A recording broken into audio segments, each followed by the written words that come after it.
That's the mistake that we're not going to make. We're not going to avoid those conflicts. We're actually going to view those conflicts as what they really are, opportunities for us to grow.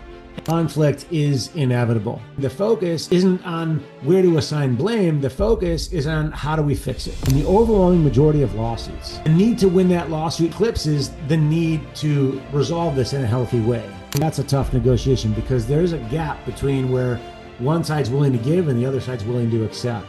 So then the question is, how do you bridge that gap? Some people avoid conflict, others manage it, but very few transform it. Gabe Karp is one of those few. He's not just a speaker or author. He's one of the world's top experts in conflict resolution, emotional intelligence, and high-stakes communication in business. A former trial lawyer, venture capitalist, and executive leader, Gabe has spent over 2 decades helping companies, founders, and teams turn tension into transformation. He's the best-selling author of Don't Get Mad at Penguins, a practical guide for detoxing conflict in leadership, business, and life. His TEDx talk and national keynotes have helped reshape how organizations view conflict, not as something to avoid, but something to master. He's advised Fortune 500 companies, fast-scaling startups, and leaders navigating some of their toughest conversations. So what does it take to lead with clarity even when things get uncomfortable? And what have most business leaders still not learned about the role of emotion, ego, and self-awareness in decision-making? In this conversation, we get into the psychology, the tools, the mindset. This is Ellen's A Conversation with Gabe Karp. Hi, Gabe. It's great to have you. Thank you so much for being here. Hi, Ellen. It's great to be here, and thank you for having me. Thank you so much. As much as I talk with business owners, or I myself observe in business myself, conflict is natural, but how we react is optional. You are top voice when it comes to conflict, and your book, Don't Get Mad at Penguins, stand out. Uh, what is the healthy conflict and what is the toxic one? Gotcha. Just as you kind of said, conflict is inevitable anytime people are working together. And uh, healthy conflict is conflict where the people involved are in a better place after that conflict has been addressed. The toxic conflict is where things are worse off, or maybe they're just as bad as they ever were. And we can identify that in the moment when we're in the midst of engaging with somebody. We'll know if it's a toxic interaction or a healthy one simply by the way they feel. You know, if we feel like we're kind of the situation is slipping away from us, that we're not getting our point across, that we're continuing to butt heads, we just don't feel good. That's right. Maybe we feel the physiological effects of conflict. Our heart is racing, the hair in the back of our neck stands up. Those are signs that we're in a toxic situation. That's true. Once we That's recognize that, if we can get things on track to start making progress, if we feel like, okay, there's still a conflict here, but I feel like we're moving towards something that's beneficial for both sides. Now we're into healthy territory. Mhm. We always try to prevent the bad situation. It is the start point when it comes to business owners, entrepreneurs, everyone that have the high responsibility. What is the foundation that help business owners or entrepreneurs or even inside the team prevent the toxic conflict before they start? That's a great question. Leaders, owners, or leaders inside of other companies can create a culture Yes. of healthy conflict. True. And the simple way to do that is to simply say it. You know, it's important to gather a team together and say, listen, everybody, we're going to be doing some very difficult things. We've got fierce competition in the market. We've got these challenges over here and there, and we got to move through all this. So let's spare us all the suspense and just accept the fact that we are going to run into conflict between ourselves, between us and our customers, between us and our vendors, and everywhere. Like the conflict's going to happen.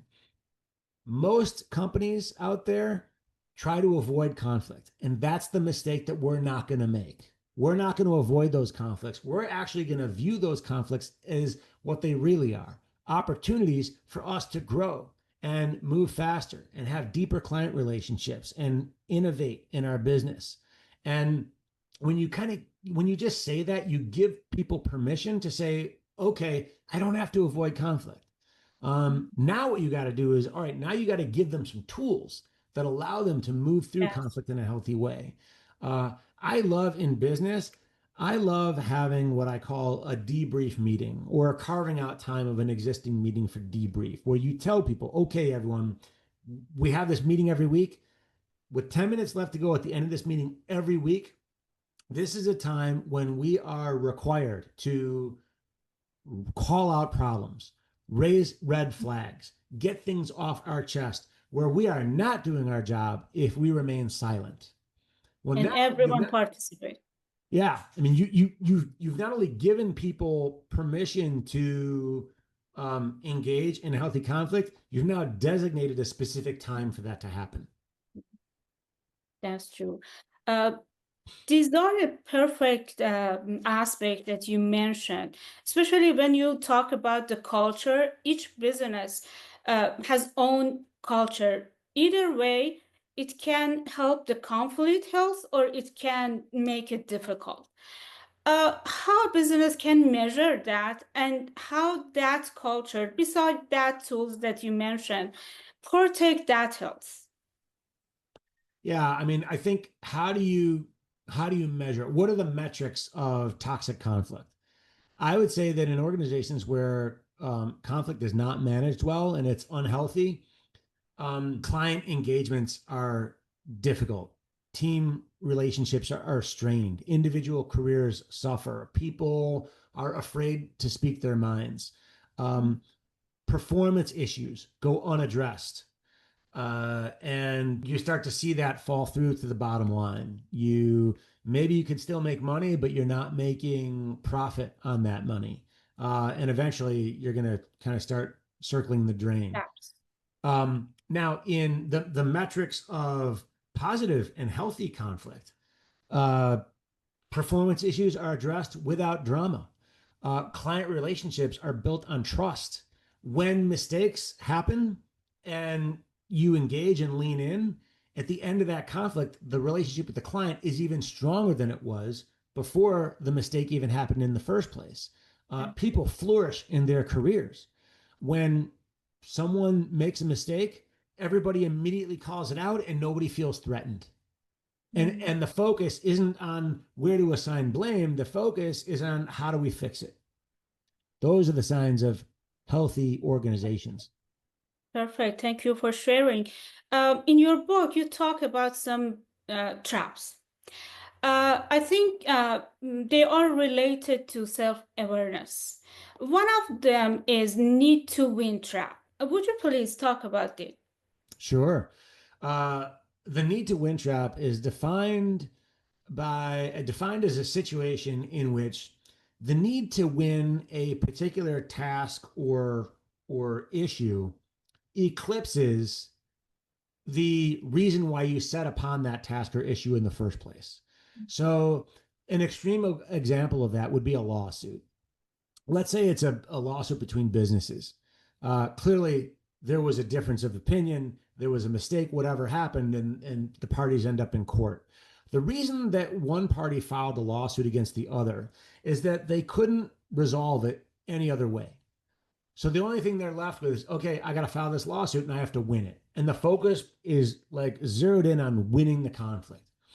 Well, in my experience, in the overwhelming majority of lawsuits, at some point in time, usually pretty far into the lawsuit, an opportunity arises where maybe the parties are a little battle weary. They don't want to fight anymore. Maybe they've gotten a lot of their aggression out, and maybe they've seen the weaknesses in their position and the strengths in the other position. Whatever happens, there's a moment in time where there's a resolution opportunity, a settlement opportunity. Maybe the other side actually offers up something that is beneficial to both parties. But because someone is caught in the need to win trap, they're like, no, no, no. we're 18 months into this thing. We're not giving up now. We're going to win this lawsuit. And the need to win that lawsuit and move forward eclipses the need to resolve this in a healthy way. And what that does is it causes the party caught in that trap to dismiss an opportunity to reach the result they wanted in the first place. And more damage, unfortunately. Yeah, exactly. That's true. Negotiation is a part of our life. We cannot say it is just business in our life. When even we talk with our children every day. When it comes to a tough negotiation, what is the best strategy that you can mention? Well, I mean, that's a great question, and it does depend on the situation. But when you say a tough negotiation, let's define that as a situation in which both sides feel very, very strongly about their position. They're very reluctant to be flexible because they don't want to give up any ground. So that's a tough negotiation because there's a gap between where one side's willing to give and the other side's willing to accept. So then the question is, how do you bridge that gap? And in my experience, the best approach is to start, instead of focusing on what the people want, focus on why the other side wants what they want. And say, look, I know you're demanding like this price point or this thing. You want me to give in on this. Why do you want that? What does that accomplish for you? And and if you can create an environment where people start sharing why they want this thing, it allows you to then become creative and say, okay, now that I understand why you want it, how about instead of me doing this particular thing that you're asking, what if I did this other thing instead? Doesn't that like achieve the same result for you? Because it's a lot easier for me to give you that than it is to give you the thing that you're asking for. But I don't think you care which of these things I give you, as long as you get the result. That opens up a whole new dialogue. Perfect. Thank you so much. Is there any other tools or tactics or advice do you want to share with entrepreneurs and business owners? Yeah, I mean, well, I guess I wrote a whole book on it, but I would say that the thing that I would hope people would leave watching this podcast with is the belief that not only is conflict unavoidable and inevitable, but also the belief that these conflicts aren't things that we have to suffer through. They're actually opportunities for us to make things so much better than they could have ever been had we not had the conflict in the first place. And once you believe that, the possibilities are endless. And Even in this part, you say mindset and how we think is important. Absolutely. And I think you said, self-awareness is a really important thing. We do have to have a high self-awareness. I would say, and thank you for mentioning my book. There's also a TED Talk I did. It's only 8 minutes. It's called How to Thrive with Difficult People. And yes, that was amazing. Yeah, I think if you got 8 minutes, that's a great one to check out because you'll get some really powerful tools that are super easy to use and highly effective. Yes. Thank you so much. Thank you for your time.